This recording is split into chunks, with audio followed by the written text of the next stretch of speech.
Welcome to exam विवेचना। तो दोस्तों, जैसा कि आप लोगों को पता है, आज हिमाचल प्रदेश में पीजीटी इंग्लिश का एग्ज़ाम हुआ था। इसी के तहत जो फर्स्ट पेपर है, इसके अंतर्गत हम हिंदी व्याकरण को पहले देखेंगे। ठीक है, तो हिंदी व्याकरण के जितने भी प्रश्नों के उत्तर आपको दिए जाएंगे, ये एक तरह से संभावित आंसर की है। ठीक है, इसको बताया जाएगा कि इसके ये होने चाहिए। हमारे ये निजी प्रयास है, ऊपर नीचे थोड़ा रहने की संभावना रहती है। वैसे हम पूरा प्रयास करेंगे कि आपको सही का सही उत्तर दें। ठीक है, फिर भी कहीं पर ऊपर नीचे हो तो आप भी बता सकते हो कि इसका ये उत्तर होना चाहिए। ठीक है, तो सभ्य तरीके से हर एक प्रश्न को आप भी हल करिएगा और बताइएगा। बाकी ये सही है मेरी तरफ से, जो भी मैं आपको बताऊंगा। तो पहला प्रश्न यहाँ पर पूछा गया है 31। जिस वाक्य में दो समानाधिकरण उपवाक्य किसी योजक से जुड़े होते हैं उसे कहते हैं, तो उसे क्या कहा जाता है। ये जो प्रश्न पत्र आपके समक्ष लाता हूँ हिंदी व्याकरण से संबंधित इसलिए लाता हूँ ताकि जो आगे आपकी पीजीटी की परीक्षाएं होंगी वहाँ पर ये क्वेश्चन आएंगे। और जो अपनी दूसरी जो परीक्षाएं हैं, चाहे आप एलटी टेट की बात करें, एलटी कमीशन की बात करें, कोई भी परीक्षा जहाँ पर व्याकरण के प्रश्न पूछे जाते हैं, उनके लिए ये प्रश्न आपके समक्ष लाता हूँ। तो ध्यान से आप इनको सुना करें, और जो नहीं आते हैं आपको प्रश्न तो उनको अपनी कॉपी पे नोट किया करें। बाकी जब ऑफिशियल आंसर की आती है तो उसके पश्चात भी आपके साथ इन उत्तरों को डिस्कस करता हूँ। तो जो प्रश्न संख्या 31 है, इसमें जो सही विकल्प होगा तो वो होगा विकल्प बी, संयुक्त वाक्य इसे कहा जाता है। दूसरा प्रश्न है, ये मुहावरे से पूछा गया है। दांत काटी रोटी होना, मुहावरे का अर्थ क्या है। रोटी को जूठा कर देना, रोटी को दांत से काट कर खाना, गहरी दुश्मनी होना, या फिर गहरी दोस्ती होना।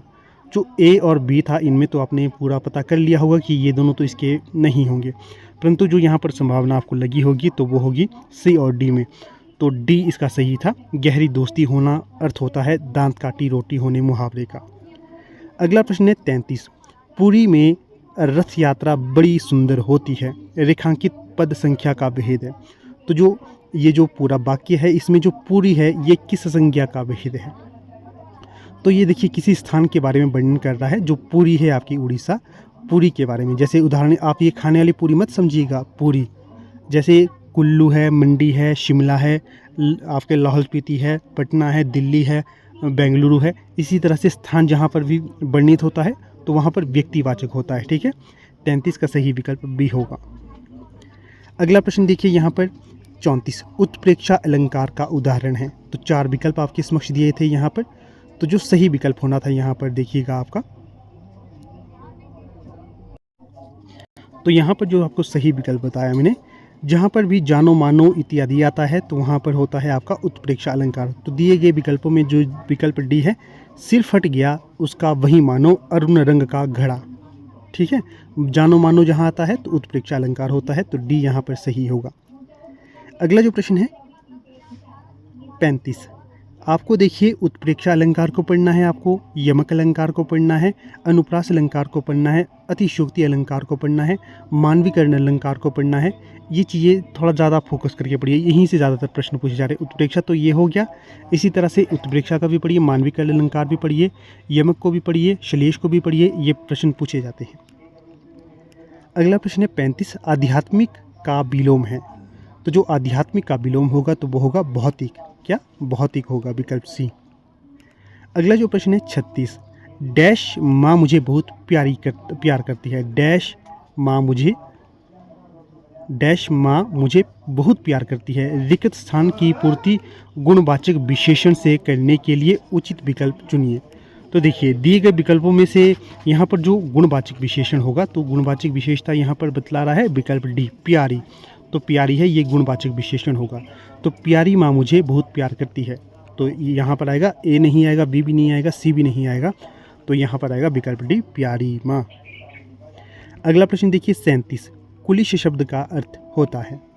तो दिए गए विकल्पों के अनुसार कुलिश शब्द का अर्थ क्या होगा, कुलीन होगा, कुल परिवार होगा, कठोर होगा, कुल का ईश्वर होगा। बी और डी तो आप पूरी तरह से समझ सकते थे, ये नहीं होगा। ए और सी में आपकी संभावना थी होने की, तो देखिए ए भी यहाँ पर नहीं होगा, कुलिश का होगा कठोर, विकल्प सी, कुलिश का कठोर, सी सही होगा यहाँ। ठीक है, अगला जो प्रश्न है यहाँ 38। तो यहाँ पर क्या पूछा गया है 38। मुझसे इतना नहीं सहा जा सकता, रेखांकित क्रिया का प्रकार है।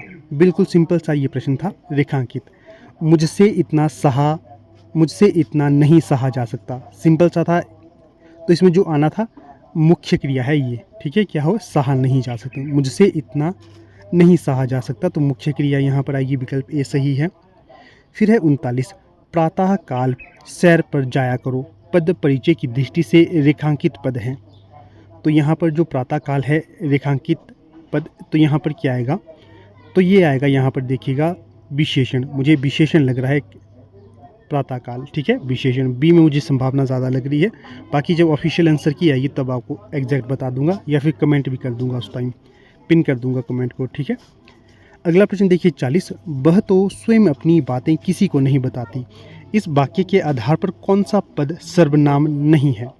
तो दिए गए विकल्पों में से वह स्वयं अपनी, ये तो सर्वनाम के अंतर्गत आते हैं, परंतु तो नहीं होगा यहाँ, ठीक है। 40 में जो सही विकल्प आएगा तो वो आएगा विकल्प बी, ठीक है। इस तरह से देखिए हमने आपके समक्ष यहाँ पर कितने प्रश्न डिस्कस किए, 10 हिंदी व्याकरण के। तो पूर्ण संभावना है कि जितने भी प्रश्न आपके साथ डिस्कस किए तो वो पूर्णतः सही होंगे। कहीं पर मुझे संदेह था तो वो मैंने आपको बता दिया, ठीक है। अंत में वीडियो को समाप्त करने से पहले आप लोगों को बता देता हूँ, आपके जो भी नियर डियर हैं, अगर आप लोग स्वयं पीजीटी हिंदी की तैयारी कर रहे हैं, इसके लिए हमारी टीम के द्वारा बीएड पोर्शन और हिंदी व्याकरण के लिए नोट्स अवेलेबल करवा दिए गए हैं।